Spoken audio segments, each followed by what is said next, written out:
വരാപ്പുഴ മാർക്കറ്റിലേക്ക് പോവുകയാണ് കേട്ടോ. നമ്മുടെ കയ്യിൽ കുറച്ച് അടക്കയുണ്ട്, വീട്ടിൽ കുറച്ച് അടക്കാമരുണ്ട്. അമ്മ കുറെ ആയിട്ട് കൊണ്ടേ കൊടുക്കാൻ വേണ്ടി പറയണ. കുരുമുളകും ഉണ്ട് കേട്ടോ. എല്ലാ കൊല്ലവും വിഷുവിന്റെ സമയമാകുമ്പോഴാണ് കേട്ടോ ഞങ്ങളിത് കൊണ്ടേ. പിന്നെ നമുക്ക് മാർക്കറ്റിൽ ഒന്ന് കയറി അല്ലറ ചില്ലറ സാധനങ്ങളൊക്കെ വാങ്ങണം. ഈ റോഡ് ഏതാ? ഈ റോഡിന്റെ വീതിയായിരിക്കും ബൈപ്പാസിൽ വരാം.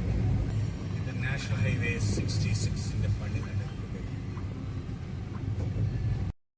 ഈ വഴിയിൽ ആദ്യമായിട്ട് കണ്ടതാണ് ഈ ഒരു കൊന്ന. ഇത് എന്തോ ഭ്രാന്ത് പിടിച്ചോളും. ഇതാ ഈ ഒരു സ്ഥലം കണ്ടില്ലേ, ഇവിടെ ലൈവായിട്ട് ആനിമൽസും ബേർഡ്സും ഒക്കെ ഉണ്ട് കേട്ടോ. ഒരു ഫാമാണ്. അപ്പൊ സേതുവിന്റെ ഫ്രണ്ടും ഫാമിലിയൊക്കെ അവിടെ പോയിട്ടുണ്ടായി. അതുപോലെ യൂട്യൂബിലും ഒരുപാട് പേര് പോയി കണ്ടിട്ടുണ്ട്. അപ്പൊ ഞാൻ സേതുവിനോട് പറയാം നമുക്കും അവിടെ ഒരു ദിവസം വരണമെന്ന് പറഞ്ഞുകൊണ്ടിരിക്കുകയായിരുന്നു കേട്ടോ. അതിന്റെ ഇടയിലാണ് നമ്മുടെ ഡെസ്റ്റിനേഷൻ എത്താറായിട്ടുണ്ട് കേട്ടോ. അപ്പൊ അവിടെ കുറച്ച് ബുദ്ധിമുട്ടാണ് നമ്മുടെ കാറൊക്കെ പാർക്ക് ചെയ്യാൻ. ഏറ്റവും നല്ലത് 2 വീലറിന് പോകണതാണ് കേട്ടോ, ഏറ്റവും ബെസ്റ്റ്. എന്തുണ്ട് ചേട്ടാ ഈ കുരുമുളകിന് വില? അപ്പം നമ്മൾ അടക്കയുടെയും കുരുമുളകിൻ്റെ ഒക്കെ റേറ്റ് ഒക്കെ ചോദിച്ചുകൊണ്ടിരിക്കുകയാണ് കേട്ടോ. നമ്മളെല്ലാ കൊല്ലം ഇവിടെയാണ് കേട്ടോ വന്ന് കൊടുക്കാറ്. എപ്പോഴും നമ്മുടെ വീട്ടിലും കുരുമുളക് ഉണ്ടാവാറുണ്ട്. ഇപ്രാവശ്യം കുരുമുളക് പടർത്തിയ മരം ഒടിഞ്ഞു എന്നാണ് കേട്ടോ അമ്മ പറഞ്ഞത്. ഇപ്പം ഈ കൊടുക്കണമെന്ന് വെല്ലുമ്പടയാണ് കേട്ടോ കുരുമുളക്. അപ്പം നമ്മൾ അത്യാവശ്യം നല്ല റേറ്റൊക്കെ കിട്ടിയിട്ടുണ്ടായിരുന്നു. ഇത് കഴിഞ്ഞ് നമുക്ക് മാർക്കറ്റിലേക്ക് ഒന്ന് കയറി സാധനങ്ങളൊക്കെ ഒന്ന് നോക്കാം എന്നും പറഞ്ഞാണ് കേട്ടോ നമ്മൾ കയറിക്കൊണ്ടിരിക്കണത്.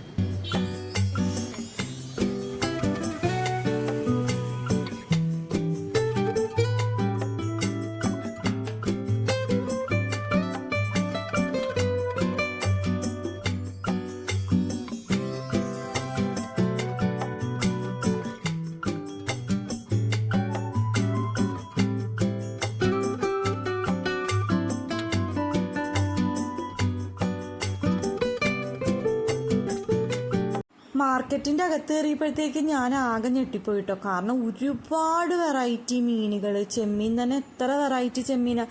ഞാൻ എപ്പോഴും കറുകപ്പള്ളിയിലാണ് കേട്ടോ പോയി മീനൊക്കെ വാങ്ങാറ്. അപ്പം ലച്ചു ആദ്യമായിട്ടാണ് കേട്ടോ ഈ വരാപ്പുഴ മാർക്കറ്റിലേക്ക് വരുന്നത്. എനിക്ക് തോന്നുന്നു കുറച്ചും കൂടെ രാവിലെ വന്നാൽ ഇത്രയും കൂടെ തിരക്ക് കുറയുമെന്ന് തോന്നുന്നു കേട്ടോ. ചെമ്മീൻ തന്നെ കണ്ടില്ലേ, കുറേ വെറൈറ്റി ചെമ്മീനെ. നമുക്ക് എന്ത് വാങ്ങണം എന്നുള്ള കൺഫ്യൂഷനാണ്. പിന്നെ അമ്മ പറഞ്ഞു തന്നിട്ടുണ്ടായിരുന്നു പിലോപ്പി വാങ്ങണം, പൊടിമീൻ വാങ്ങണം അമ്മയ്ക്ക്. അപ്പം അതൊക്കെ ഒരു ഐഡിയ ഉണ്ടായിരുന്നു മനസ്സിൽ. അപ്പം നമ്മൾ റേറ്റും കാര്യങ്ങളൊക്കെ ചോദിച്ചുകൊണ്ടിരിക്കുകയാണ് കേട്ടോ. നമ്മുടെ സാധാരണ മാർക്കറ്റിലുള്ളേക്കാളും കുറച്ച് വില കുറവൊക്കെ ഇവിടെ ഉണ്ട് കേട്ടോ. നമ്മളിവിടെ നിന്ന് ഏത് മീൻ വാങ്ങിയാലും അവിടെ വെട്ടിത്തരൂ കേട്ടോ. നമുക്ക് അതിനുള്ള സൗകര്യം കൂടി ഉണ്ട്. പക്ഷെ അതിനുള്ള ചാർജും കൂടി നമ്മൾ കൊടുത്താൽ മതി. അതുകൊണ്ട് നമുക്ക് ഏത് വലിയ മീൻ വേണമെങ്കിലും വാങ്ങിയിട്ട് പോവാം കേട്ടോ. അമ്മയും വല്യമ്മയും പിലോപ്പി വാങ്ങിയിട്ട് വരണമെന്നും പറഞ്ഞാണ് കേട്ടോ ഞങ്ങളെ വിട്ടത്. അങ്ങനെ കുറേ സ്ഥലത്ത് നമ്മളിങ്ങനെ പിലോപ്പി നോക്കിയിരിക്കുക. അപ്പം ചില സ്ഥലത്തൊക്കെ ചെറുതാണ് കേട്ടോ. അപ്പോൾ സേതുട്ടൻ പറഞ്ഞു ചെറുത് വേണ്ട, നമുക്ക് വലുത് തന്നെ അങ്ങോട്ട് വാങ്ങാമെന്ന് പറഞ്ഞു കേട്ടോ. അപ്പം അത് അങ്ങനെ നോക്കി നമ്മൾ കണ്ടുമുട്ടിയിട്ടോ നമ്മുടെ പിലോപ്പീനെ. അപ്പം കിലോയ്ക്ക് എത്രയെന്നൊക്കെ നമ്മളൊക്കെ ചോദിച്ചു. അപ്പം അങ്ങനെ ഓരോ കിലോ ആണ് കേട്ടോ നമ്മൾ എടുക്കണം. വല്യമ്മക്ക് 1 കിലോ, നമുക്ക് 1 കിലോ ആണ് കേട്ടോ നമ്മൾ എടുത്തത്.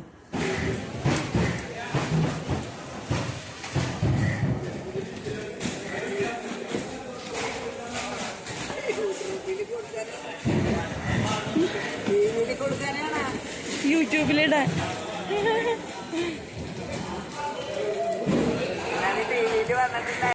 യൂട്യൂബിലിടാനാണോ എന്നാണ് കേട്ടോ ചോദിക്കണം. അങ്ങനെ ഒരുപാട് പേര് വന്ന് വീഡിയോ എടുത്ത് പോവാറുണ്ടെന്നാണ് കേട്ടോ അവർ പറഞ്ഞത്. മുട്ട കണ്ടപ്പോഴത്തേക്കും പിന്നെ ഞങ്ങളവിടെ നിന്നു കേട്ടോ. കാടമുട്ട വേണോ?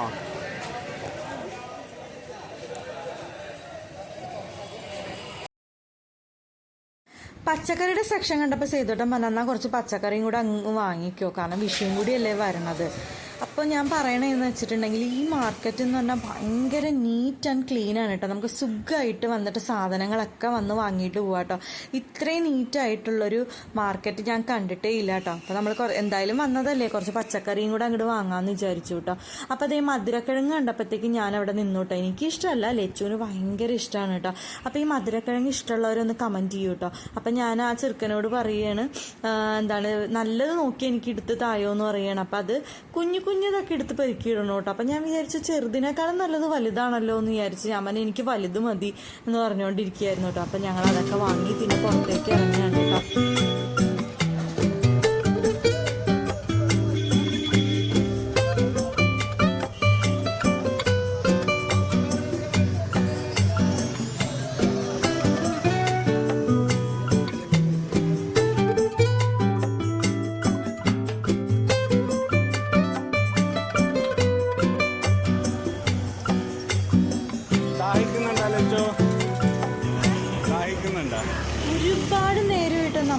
മാർക്കറ്റിൽ വന്നിട്ട് അവിടെ നിന്ന് സമയം പോയത് അറിഞ്ഞേയില്ല കേട്ടോ. പുറത്തിറങ്ങിയപ്പോൾ തന്നെ പൊരിഞ്ഞ വെയിൽ, നല്ല ദാഹം ഉണ്ടായിരുന്നു കേട്ടോ.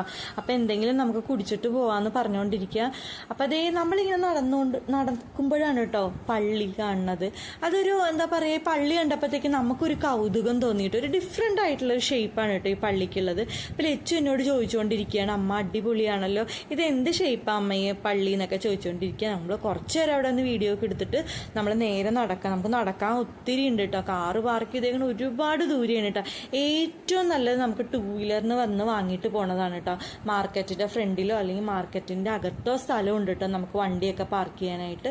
അപ്പോൾ ഞങ്ങളിങ്ങനെ നടക്കുന്ന നമുക്ക് ബേക്കറിയിലേക്ക് കയറി എന്തെങ്കിലുമൊക്കെ കുടിക്കണമെന്ന് ഞാൻ നേരത്തെ പറഞ്ഞല്ലോ. അപ്പോൾ ഞാൻ സേതുവിനോട് ചോദിക്കുക, എവിടെയാണ് ഈ ബേക്കറി? ചെയ്തിട്ട് നടന്നോ എന്ന് പറഞ്ഞുകൊണ്ടിരിക്കുക, സ്പീഡിൽ അങ്ങോട്ട് നടന്നോ എന്ന് പറയാണ് കേട്ടോ. അപ്പോഴാണ് നമ്മുടെ ഈ ബേക്കറിയുടെ ബോർഡ് കണ്ടത് കേട്ടോ. അപ്പം ഞാൻ ലച്ചു നേരെ വേഗം അങ്ങോട്ട് കയറിയിട്ടാ, കാരണം അത്രയ്ക്ക് ദാഹിക്കുന്നുണ്ട് കേട്ടോ. അപ്പോൾ അതേ ഞങ്ങൾ അങ്ങോട്ട് കയറി മുകളിലേക്ക് അങ്ങോട്ട് കയറിപ്പോയിട്ടാ സേതുട്ടൻ. പിന്നെ അവിടെയൊക്കെ നിന്ന് കുറച്ച് നേരം കഴിഞ്ഞിട്ടാണ് കേട്ടോ മുകളിലേക്ക് വന്നത്. ഒരുപാട് സാധനങ്ങളുണ്ട്, പക്ഷേ നമ്മളിതൊന്നും വാങ്ങിയിട്ടുണ്ടായില്ല കേട്ടോ. ഈ വീഡിയോ ഞങ്ങൾ 2 പ്രാവശ്യമായിട്ടാണ് കേട്ടോ എടുത്തിരിക്കുന്നത്. ഞങ്ങൾ മീനൊക്കെ വാങ്ങാൻ വേണ്ടി വന്ന് പിറ്റേ ദിവസമാണ് കേട്ടോ. അപ്പോൾ ഞങ്ങൾ സ്കൂട്ടറിനാണ് വന്ന് മീനൊക്കെ വന്ന് വാങ്ങിയിട്ട് പോയത്. അപ്പോൾ സുഖമായിട്ട് വന്ന് വാങ്ങിയിട്ട് പോകാൻ വേണ്ടി പറ്റി. 7 മണിയായപ്പോഴേ ഞങ്ങൾ വന്ന് വാങ്ങിയിട്ട് പോയി കേട്ടോ. അപ്പോൾ അതേ ഞാൻ ലച്ചുവിനോട് ചോദിക്കുമായിരുന്നു, എനിക്ക് മാർക്കറ്റൊക്കെ ഇഷ്ടപ്പെട്ടു, ആദ്യമായിട്ടാണല്ലോ ലച്ചു മാർക്കറ്റിൽ വരുന്നത്. ആ കുഴപ്പമില്ല അമ്മ എന്ന് പറയണം. അങ്ങനെ ചെയ്തുകൊണ്ട് അങ്ങനെ മുകളിലേക്ക് വന്നു കേട്ടോ. അപ്പോൾ നമ്മൾ എന്ത് ഓർഡർ ചെയ്യുന്നുള്ള കൺഫ്യൂഷൻ, എപ്പോഴും ഇങ്ങനെ ഫുഡ് കഴിക്കണ നേരത്തെ നമുക്കൊരു കൺഫ്യൂഷൻ ആണല്ലോ. അപ്പം ഞാൻ പിന്നെ എന്താ ഓർഡർ ചെയ്തത്, ഞാൻ ഒരു പിസ്ത ഷേക്ക് ഓർഡർ ചെയ്തു, ലച്ചു ഒരു ഐസ്ക്രീമാണ് കേട്ടോ ഓർഡർ ചെയ്തത്. ചെയ്തിട്ടും പറഞ്ഞാൽ ഞാനിപ്പോൾ ഷുഗറൊക്കെ കുറയ്ക്കണ കാരണം എനിക്ക് വെള്ളം മാത്രം മതിയെന്ന്. അപ്പോൾ ഈ വീഡിയോ ഇഷ്ടമായിട്ടുണ്ടെങ്കിൽ ലൈക്ക് ചെയ്യുക, ഷെയർ ചെയ്യുക, സബ്സ്ക്രൈബ് ചെയ്യുക.